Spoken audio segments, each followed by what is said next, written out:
നമസ്കാരം പറഞ്ഞുകൊണ്ടിരുന്നപ്പം പിന്നെ എല്ലാം ഇങ്ങനെ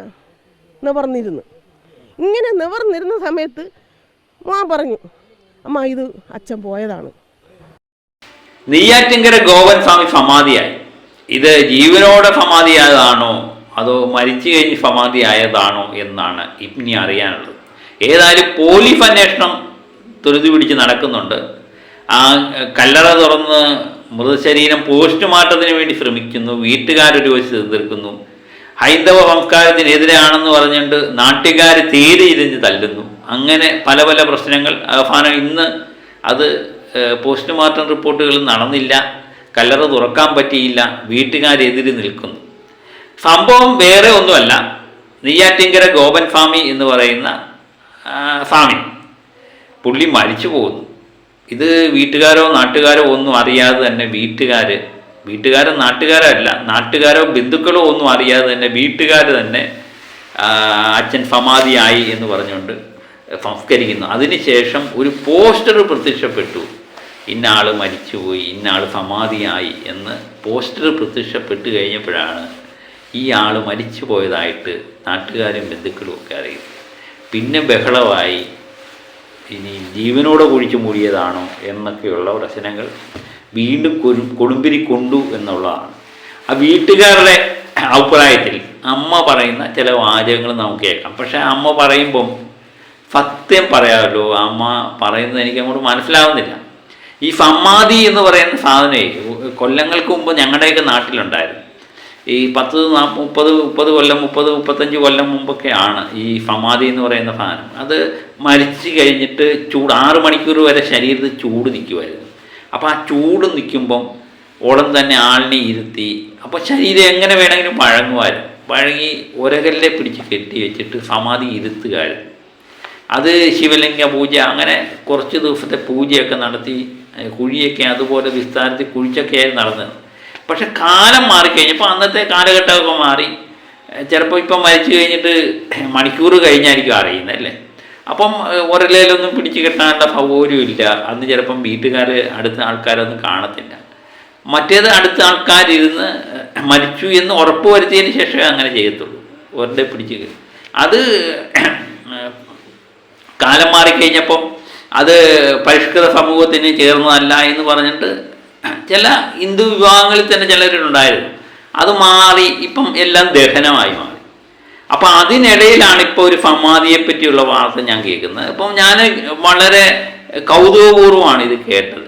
പണ്ട് എനിക്ക് എൻ്റെ ചെറുപ്പത്തിലൊക്കെ ഞാൻ കണ്ടിട്ടുണ്ട് കേട്ടോ, ചില സമുദായങ്ങളിലൊക്കെ ഉള്ള ഒരു രീതിയായിരുന്നത്. ഇപ്പം ആ സമുദായത്തിന് പാടെ ഈ സമാധി എന്ന് പറയുന്ന സംഗതി ഇല്ല. അപ്പം ഇത് ആ വീട്ടുകാർ പറയുന്ന ചില വാചകങ്ങളാണ് വീണ്ടും നമുക്ക് സംശയത്തിനിട നൽകുന്നത്. ആ അമ്മയുടെ വാചകങ്ങൾ നമുക്കൊന്ന് കേൾക്കാം.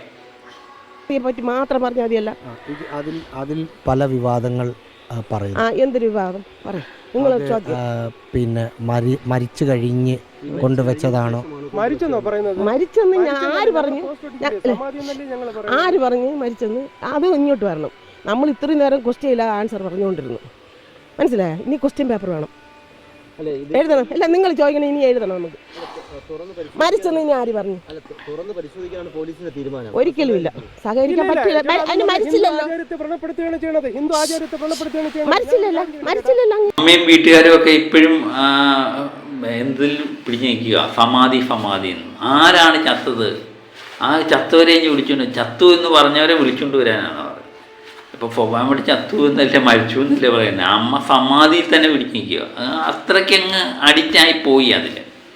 അപ്പം യഥാർത്ഥത്തിൽ എന്താ സംഭവിച്ചതെന്ന് അമ്മ പറയുമ്പം ചില വാചകങ്ങളൊക്കെ നമുക്കങ്ങോട്ട് യോജിക്കാൻ പറ്റത്തില്ല. ഈ നൂറ്റാണ്ടിലൊന്നും നമുക്ക് ചിന്തിക്കാൻ പോലും പറ്റാത്ത കാര്യങ്ങളായി ഈ അമ്മ പറയുന്നത്. ഇത്രമേലെ ഇവർക്ക് ചിന്തിക്കാൻ കഴിയുന്നില്ലേ എന്നാണ് നമുക്കത് കേട്ടപ്പം തോന്നിയത്. കാരണം അത് കേട്ട് കഴിയുമ്പോൾ നമുക്ക് ബാക്കി പറയാം. അമ്മയ്ക്ക് പറ്റൂല സമാധി ഈ മരിച്ചു എന്ന് പറഞ്ഞ നാട്ടുകാരെ ഇപ്പം കൊണ്ടുവരണം. നിങ്ങളാണ് ആണുങ്ങൾ. മരിച്ചു കൊണ്ടുവന്ന നിങ്ങൾ ക്വസ്റ്റ്യൻ ഞാൻ ആൻസർ പറയാം. നിങ്ങൾ ക്വസ്റ്റ്യൻ ഞാൻ ആൻസർ പറയാം. സത്യമാണ്. ശിവ പൂജ അങ്ങേര് നടന്നു പോയി. അങ്ങേര് കൂടെ പൂജ കഴിഞ്ഞിട്ട് വീട്ടിൽ വന്ന് കാപ്പികൾ കുടിച്ച് എല്ലാം ഒക്കെ കഴിഞ്ഞ് മരുന്നുകളെ കുറച്ച് ഇരുന്ന് ക്ഷീണമെല്ലാം തീർത്തിട്ട് നമ്മളെ വീട്ടിനകത്തുള്ള പെണ്ണുങ്ങൾ ജോലി ചെയ്യുമ്പം എന്നും പതിവാണ് ഈ കൃഷിയിടത്തിൽ വൈകുന്നേരം വെയിൽ കഴിയുമ്പോഴും ഈ 11:30 മുകളിൽ അധികം ചൂടാകുമ്പോൾ ഇഞ്ഞിഴിച്ച് പോരും. ഇത് പതിവാണ്. ഇന്നും ആദ്യമായിട്ടല്ല അവർ ധ്യാനത്തിൽ കയറി. വർഷങ്ങൾക്ക് മുമ്പ് 25 വർഷത്തിന് മുമ്പ് മരുത്തുമലയിലും ഓരോരോ ആശ്രമങ്ങളിലും കടന്നിയ ആളാണ്. ഇന്ന് ആദ്യമായിട്ട് എല്ലാവരും ചെന്ന് കോവിലിന് കുളിച്ച് തൊഴുതിട്ട് വരുമ്പോഴല്ല. ഈ ദിവസം സമാധിയാവുമെന്ന് അമ്മയോട് പറഞ്ഞിരുന്നു. 2 ദിവസം കഴിയുമ്പോൾ ഞാൻ സമാധിയാവും എന്നിട്ട് പറഞ്ഞ് ആ സമാധിയാവുന്നില്ല, ഞാൻ ഇനി 2 ദിവസം ഞാൻ പോകും. ആ അമ്മ പറയുന്ന കണക്ക് രാവിലെ എന്നും പോയി അവിടെ പോയിരിക്കും. അതിനിടയ്ക്ക് നാട്ടുകാർ പറയുന്ന വേറൊരു കഥയുണ്ട്. കാരണം ഈ പുള്ളിക്ക് വയ്യാതെ കൊല്ലങ്ങളായിട്ട് കിടക്കുകയാണെന്ന് പറയുന്നു. പുള്ളിക്ക് എനിക്ക് നടക്കാനുള്ള കപ്പാസിറ്റി ഇല്ലാത്തൊരു മനുഷ്യനാണെന്ന് പറയുന്നു. തീരെ വയ്യാതെ കിടക്കുകയായിരുന്നു എന്ന് പറയും. പക്ഷേ വീട്ടുകാർ പറയുന്ന അനുസരിച്ച് പുള്ളി എന്നും രാവിലെ അവിടെ പോയി ഇരുന്ന് വെയിൽ കൊള്ളും, വെയിൽ നല്ലോണം കുറയ്ക്കുമ്പം പുള്ളി വരും എന്നാണ് പറയുന്നത്. പക്ഷേ അവിടെ ഇരുന്നപ്പം ഇതുപോലെ അവിടെ ഇരുന്ന് തന്നെ സമാധിയായെന്നാണ് ഈ അമ്മ പറയുന്ന വാചകങ്ങൾ. അത് അല്ലാതെ കുറച്ച് ദിവസം മുമ്പ് തന്നെ പുള്ളി പറഞ്ഞു ഇനി 2 ദിവസം കൂടെ ഉള്ളൂ എനിക്ക് എന്ന് പറയുന്നു. അതാണ് ഈ പറഞ്ഞ വാചകങ്ങൾ. എനിക്ക് ഈ സമയത്ത് നമുക്കിത് വിശ്വസിക്കാൻ വലിയ പാടാണ്. എനിക്ക് തോന്നുന്നു ചില ആൾക്കാർ നേരത്തെ തന്നെ പറയും ഇതുപോലെ അധികം നാളില്ല, ഇതുപോലെ ഇപ്പോഴത്തേക്ക് ഞാൻ മരിച്ചു പോകും എന്നൊക്കെ പലരും പറഞ്ഞിട്ടുണ്ട്. നമുക്ക് അനുഭവമുള്ള ഒത്തിരി കഥകളുണ്ട്. പക്ഷേ ഇത് അവിടെ പോയിരുന്ന് മരിച്ചു എന്ന് പറയുന്നത് നമുക്ക് അങ്ങോട്ട് വിശ്വസിക്കാൻ പറ്റുന്നില്ല. പിന്നെ അതിലും എനിക്ക് തോന്നുന്നു വിശ്വസിക്കാൻ പറ്റാത്ത വേറെ പല കാര്യങ്ങളുമാണ് ഇതിന് തുടർന്ന് പറയുന്നത്. അതും കൂടെ ഒന്ന് കേൾക്കാം. ഓണെന്ന് ചോദിച്ചവൻ പറഞ്ഞു അതൊക്കെ ഇത്രയും പറഞ്ഞ് നിർത്തി, പിന്നെ സംസാരിച്ചില്ല. അപ്പം ഞാൻ ചുമ്മാ തമാശ കൂടെ ഇവർ ഇടയ്ക്കിടയ്ക്ക് നമ്മൾ എന്തെങ്കിലും തമാശ പറയും പോലെ ഒന്ന് തോന്നി. അപ്പോൾ ഇങ്ങനെ ഇത്ര പെട്ടെന്ന് സമാധിയാവുമെന്ന് ഞാൻ വിചാരിച്ചില്ല. മോൻ്റെ കൂടി പറഞ്ഞിട്ടുണ്ട് എല്ലാം. എൻ്റെ കൂടി പറഞ്ഞാൽ ഞാൻ കരയും, വെള്ളം കുടിക്കില്ല എന്നൊക്കെ അവർക്ക് അറിയാം. സമാധിയായ സമയത്ത് മോൻ പറഞ്ഞപ്പം അമ്മ അവിടെ വന്നോ? ഈ സ്ഥലത്ത് വന്നോ? പിന്നെ എനിക്ക് വരണ്ടേ, കൊള്ളാം. എൻ്റെ ഭർത്താവ് ഇങ്ങനെ സമാധിയായി കഴിഞ്ഞിരുന്നോ? സമാധിയായി കഴിഞ്ഞ് ദേഹമല്ലോ നല്ല ചൂടായിരുന്നു. അപ്പോൾ ഞങ്ങളുടെ മക്കളെ ചൂടുണ്ടല്ലോടാ. അപ്പോൾ എൻ്റെ മോൻ മരിച്ചത്, എൻ്റെ അമ്മയൊക്കെ മരിച്ചത് എനിക്കറിയാം. മക്കളെ അമ്മ അവരൊക്കെ 8 മണിക്കൂർ കഴിഞ്ഞിട്ടല്ലേ ഇങ്ങനെ ദേഹം തണുക്കണത്. ഇത് അച്ഛൻ സമാധിയായ പെട്ടെന്നൊന്നും തണുക്കൂല. വന്നും പോയി ആത്മാവിന് ശ്വാസത്തിന് വന്നും പോയാളെ ഞാൻ കണ്ടില്ല. ഇതെല്ലാം കണ്ടില്ലെന്ന് പറയാൻ പറ്റൂല. കാരണം ഈ ദേഹത്തിന് ചെറിയ തുടുപ്പ് നെഞ്ചിലുണ്ടായിരുന്നു.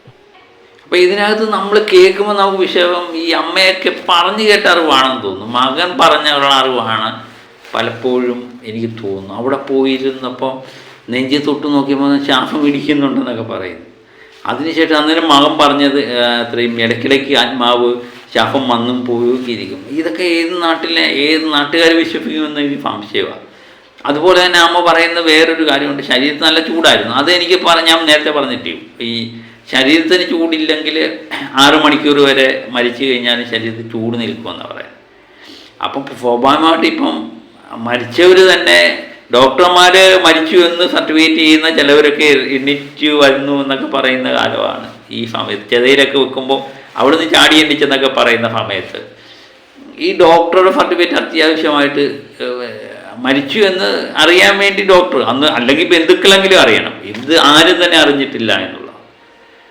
പിന്നെ അതിനുശേഷം ഞാൻ പറഞ്ഞില്ല, ഇങ്ങനെയൊക്കെയുള്ള കാര്യങ്ങൾ പറയുമ്പോഴാണ് സംശയത്തിന് കൂടുതൽ ഇടവരുന്നത്.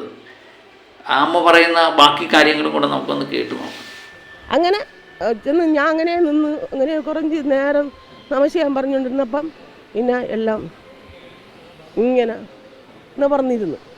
ഇങ്ങനെ നിവർന്നിരുന്ന സമയത്ത് മോൻ പറഞ്ഞു, അമ്മ ഇത് അച്ഛൻ പോയതാണ്, സമാധി ആയതാണമ്മ എന്ന്.